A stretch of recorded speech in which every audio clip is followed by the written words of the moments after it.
is Mommy Beluga Investing. Hi there, back again with me Rati in Mommy Beluga Investing. In this video, I'm going to analyze Glove Corporation Berhad with stock symbol BVA, and this company is traded in SGX main board. I found this company via SGX website stock screening feature. Okay, now as a note, Glove, this company is one of the companies that have been positively impacted by the pandemic. Okay, after looking at the numbers, my quick take for Glove are, the first one is that it is a highly leveraged company. 2, the company is in a unique position to benefit from the crisis. However, this doesn't equate to sustainable growth in most likelihood. Okay, on top of that, the stock is still premium, and as a result, I have no plan in making any position for this company, at least for now. Okay, how did I reach the above conclusion? Follow my video as I quickly discuss the company's profile, EPS, and dividend and other numbers. Please consider to subscribe because it means a lot for a beginning YouTuber like me. If you have any comments or input, do not hesitate to put in comment section. It'll probably help me to get more perspective and learn more. Okay, before getting into the data, I read out the disclaimer first. Disclaimer, this is an amateur video. My main intention is to record my journey, learning and practicing investing from scratch. Over time, you may find that some inconsistencies in my analysis and conclusions. Please bear with me. My analysis is limited to the public data that I can access, and the scope of my knowledge, both of those change over time. Hope for the better. This video shouldn't replace any financial advice and neither suggestion to take position, buy or sell in the stock market. Please conduct your own research before making any decision. But if you do your own research, I hope this video could be useful somehow. Okay, now let's start from a brief company's profile. Okay, Glove Company Berhad was established in 1991 and headquartered in Malaysia. Currently has manufacturing operation in Malaysia, Thailand, China, and Vietnam, and marketing offices in these countries as well as USA, Germany, and Brazil. Okay, Glove listed both at Bursa Malaysia in 2001 and SGX main board in 2016. Glove product ranges include gloves and non-glove segment comprising condoms, face masks, dental dams, exercise bands, and household products, fulfilling demand in both the healthcare and non-healthcare segment. In terms of ownership, the 2020 annual report listed the largest individual stock shareholders as Tan Sri Dr. Lim Wee Chae. That is the Glove's executive chairman. Okay, so that was a brief overview of the company. Okay, now let's take a look at the company's performance. Let's start from its EPS.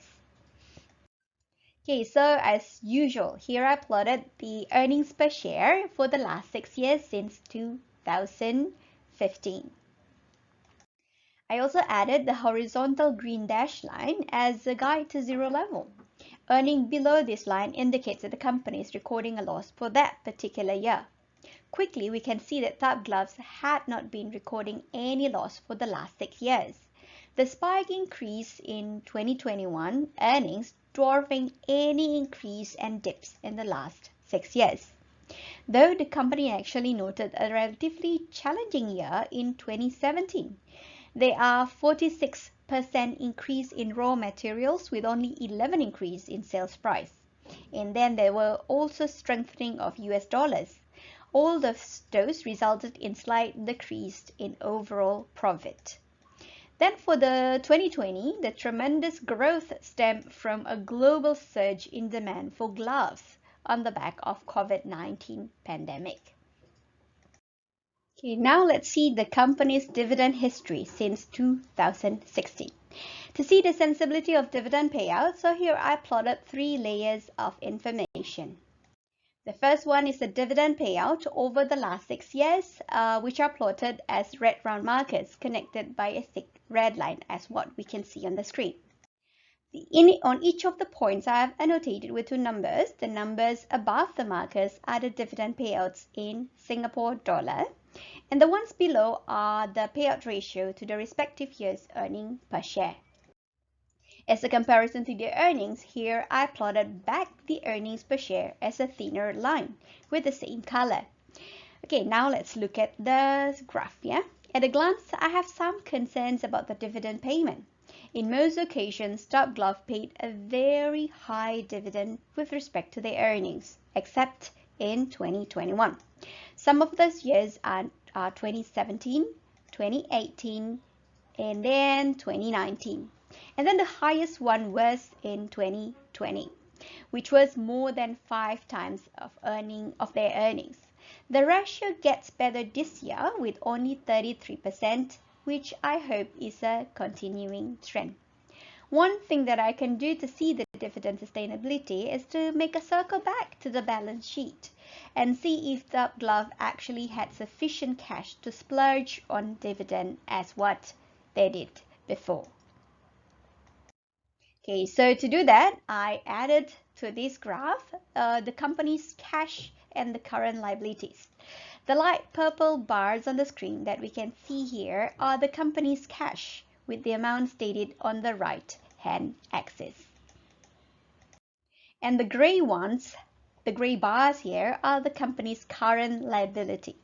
Current liability is my first choice for a department that require cash. Current liability could cripple the company's operation as it needs to be settled in less than a year. What I want to see is that the cash reserve is higher than the current liability. From the graph, let's look at the graph now. We have on the screen, the graph on the screen. The picture doesn't look that pretty anymore. For the past 6 years, Top Glove's current liabilities were way higher than their cash reserves. It gets better. It seems to me it's a high leverage company, though they have massive earnings increase this year and the situation may get slightly better, but it doesn't seem to change the cash balance versus liability overnight. It might be wise to cut down the payout ratio to reduce the debt burden. I can see a glimmer of hope on the 2021 dividend payout, but the impact doesn't seem to materialize yet. If I can guess, the company had to go through yearly refinance to stay operational, which should be avoidable if the company can lower their leverage or the loan burden. Okay. Now, let's compare the dividend payout to the market valuation, in other words, their dividend yield. Okay, now this is what a dividend hunter might be waiting so far, dividend yield history. Here I plotted the average dividend yield per year as the round markers. At each markers I place an error bar, which represents the range of yield over that year. The variation in a year is caused by the volatility level of the share price. The yield increase if the share price decrease and vice versa. We can see that the dividend yield for 2016 to 2019 was not that attractive. I guess reducing the payout ratio in that time frame might hurt the company's market capitalization. So they may opt to pay as high as they can. Now for the last 2 years, the earnings have improved significantly, and so does the dividend yield.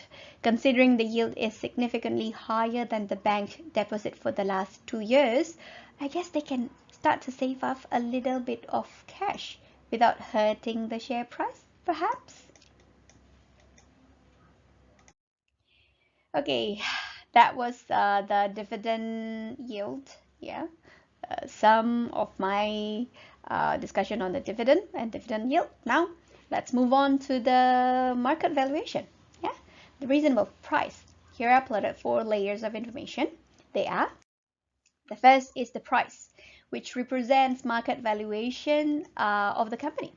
It is also the easiest information that I can obtain because we can search for the price movement online, as simple as that, and the graph is already there. But price alone sometimes misleading for the value of the company and its prospect. So I'll include some fundamental indicators to help me to decide. The second layer of information is the 10 times earning multiply, which here I plotted as a dashed green line. 10 times earning multiply can be considered as the price where price to earnings, that is the PE ratio, is 10. For me, I consider 10 times earning multiply has two purposes. The first one, that it indicates that the price where I expect, okay, where I have higher chance to break even within 10 years. You could plot 5 times earning multiply if your investment horizon is 5 years. Okay, the second one is, as a consequence, for the first reason, I'll consider share price above 10 times earning multiply to be expensive. The third layer of information is the 15 times earning multiply, yeah? With the same principle as the 10 times earning multiply, price above this indicator will be deemed as expensive. Here I plotted the 15 times earning multiply as dashed yellow line. Just like the traffic light, I'll start feeling nervous if the price crosses this line, particularly for non-growth company.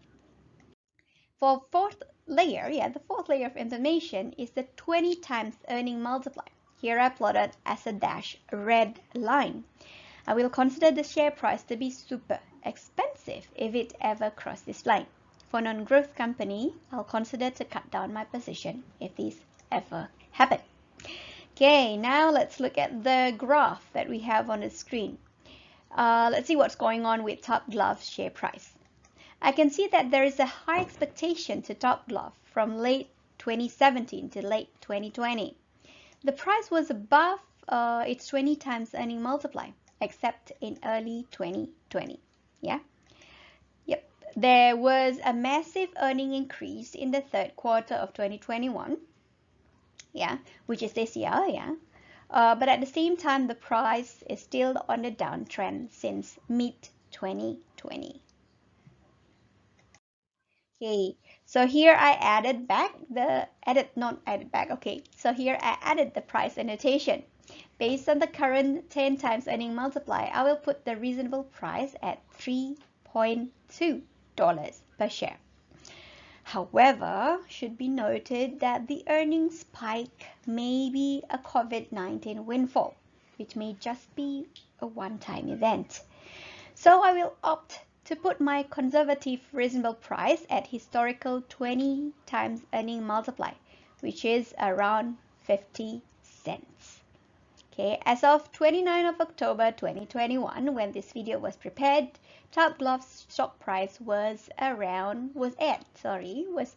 88 cents, which is still rather premium compared to my reasonable price.